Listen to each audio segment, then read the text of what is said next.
Mabilis lang po ito. BP Inday, ito yung panahon na kailangan lumabas ka na. Ipapaliwanag ko kung bakit. Kapag hindi ikaw ang pinanawagan namin na mag-lead sa amin, magiging extra-constitutional yun. Correct. Kaya kami sa'yo nakaangkla para walang gulo, constitutional siya. Simulan natin sa Supreme Court. Ang Supreme Court hindi makapag-decide. Bakit?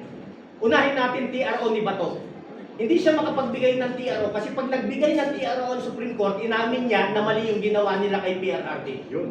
Ngayon, kung kumampi naman ang Supreme Court doon sa ICC at sa gobyerno, inamin naman ng Supreme Court na failure na ang justice sa bansa natin. So anong gagawin niya? Papatagalin lang niya ang issue. So yun ang stand nila. So hindi tayo pwedeng maghintay ron. Punta tayo sa legislative branch, sa House of Representatives, hindi natin kailangan ipaliwanag. Doon nagmula ang kaguluhan. Punta tayo sa Senate, hati ang Senate ngayon.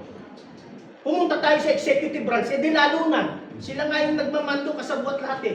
At kaya tayo lumabas ngayon at direktang nananawagan kay BP dahil ito na lang yung natitirang constitutional move na pwede namin gawin. Kasi kung hindi kami gagawa nito, hindi kami mananawagan ng sama-sama, magiging extra-constitutional yun. At ayaw natin pumunta tayo ron. Bago ako magtapos, BP Inday, ito na yung pagkakataon kasi bakit? Kapag namatay si Digong sa Dahig, na alam naman natin lahat doon tayo papunta. Ikaw ang magiging pinakamalungkot at nagsisisi na Pilipino sa bansa natin. Bakit? Kung sinunod mo ang tatay mo na tumakbo kang presidente, hindi na unong tatay mo, hindi na ako si Bakang. You owe it to the people. BP Inday, you owe it to the people. Huwag kang magkaroon ng second mistake. Kaya kami naninindigan ngayon dahil ikaw lang ang constitutional successor. Wala nang iba. Kapag ka hindi kami sumigaw ng constitutional succession, magiging extra-constitutional yun. Ayaw namin mangyari. BP Inday, nandito kami, nananawagan, tumayo ka na. On behalf ng mga active military, bakit hindi sila makasuporta? Alam ko sa puso ko, dahil lagi natin silang kinakausap. Ang sagot nila sa akin, bigyan mo kami ng reason, Kap, bakit namin kailangan siyang suportahan? Wala siyang pronouncement. Ang gustong marinig ng mga active military ito. Alam ng buong bansa na windang na ang bansa natin dahil sa windang na Pangulo na yan.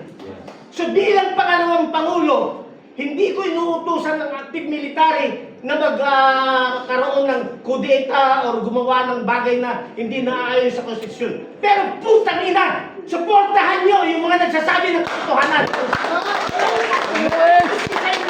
Bilang Vice President, yun ang gusto marinig ng ating mga active military. So BP Inday, tumayo ka na. Dahil pag hindi ka tumayo, baka maging istorya ng bansa natin. Maraming salamat po.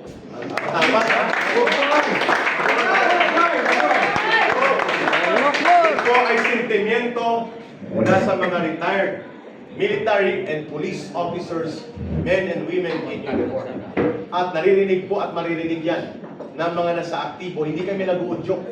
Kami po ay naglalahad ng katotohanan that the only constitutional legal succession sa kabulukan ng gobyerno na hindi magiging madugo, mapayapa at nasa legal na batayan ay ang pagpalit kay Marcos ng kanyang constitutional successor, none other than the Vice President.